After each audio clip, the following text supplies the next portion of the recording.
তোমাদের বাবা মা যদি তোমাদেরকে বাবা মার সাথে এমন সুসম্পর্ক করবা, বাবা এবং মাকে তুমি যদি মসজিদ এবং মন্দির মনে করো, প্রার্থনা হাউস যদি মনে করো, প্রেয়ার হাউস যদি মনে করো, পৃথিবীর কেউ তোমার অগ্রযাত্রা ঠেকাতে পারবে না, লাইক মি, আমার মতো।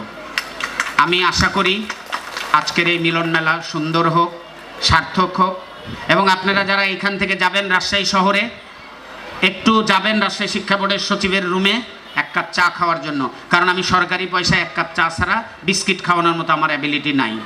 সরকার আমাকে প্রতিদিন 500 টাকা করে খরচ করার জন্য, এন্টারটেইনমেন্ট করার জন্য টাইম দিয়েছে, আমি কিন্তু সেটা খরচ করি না। আমি এক সপ্তাহে 340 টাকা থেকে 350 টাকার মধ্যে খরচ করি। সুতরাং আমি আপনাকে এক কাপ চা ছাড়া আর কিচ্ছু খাওয়াতে পারবো না। আপনারা আমার রুমে গেলে মন খারাপ করেন না, স্যার ডাকলো এত করে, এক কাপ লাল চা খাওয়ার জন্য আপনারা আসবেন, আপনাদেরকে বিনীত অনুরোধ। আমার বন্ধু জুলফিকার এবং আরও বন্ধুরা মিলে আমাকে জোর করে এই অনুষ্ঠানে নিয়ে আসছে, আমি তাদের প্রতি কৃতজ্ঞতা জানাই।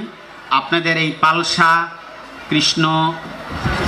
কৃষ্ণপুর উচ্চ বিদ্যালয়ের প্রাক্তনী ছাত্রছাত্রী এবং বর্তমান ছাত্রছাত্রীরা আমাকে দাওয়াত দিয়ে নিয়ে আসছেন, এবং আমার বন্ধুবর জুলফিকার আমাকে দাওয়াত দিয়ে নিয়ে আসছেন, এই জন্য আমি নিজেকে ধন্য মনে করছি।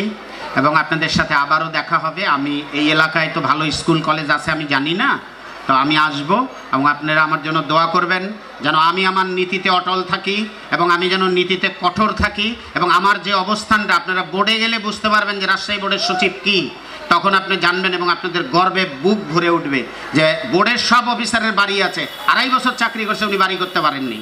আমি আপনাদের সন্তান, গ্রামের সন্তান, পানলার সন্তান, আদমদিঘি দুপচাচিয়া কনস্টিটিউয়েন্সির সন্তান, সান্তাহারের সন্তান, এবং পানলায় আমি মারা গেলে আমাকে এখানে কবর দেওয়া হবে। আমি সেই হিসাবে আপনাদের কাছে দোয়া চাই, আল্লাহ যেন আমাকে সুস্থ রাখে, আমি যতদিন চাকরি করব ততদিন যেন সুনামের সঙ্গে চাকরি করতে পারি, এই প্রত্যাশা ব্যক্ত করে আমি আমার বক্তব্য শেষ করছি।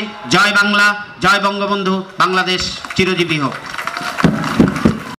আপডেট নিউজ সবার আগে পেতে নিউজ ইনসাইডার বাংলা চ্যানেলটি সাবস্ক্রাইব করে আমাদের সাথে থাকুন। ধন্যবাদ।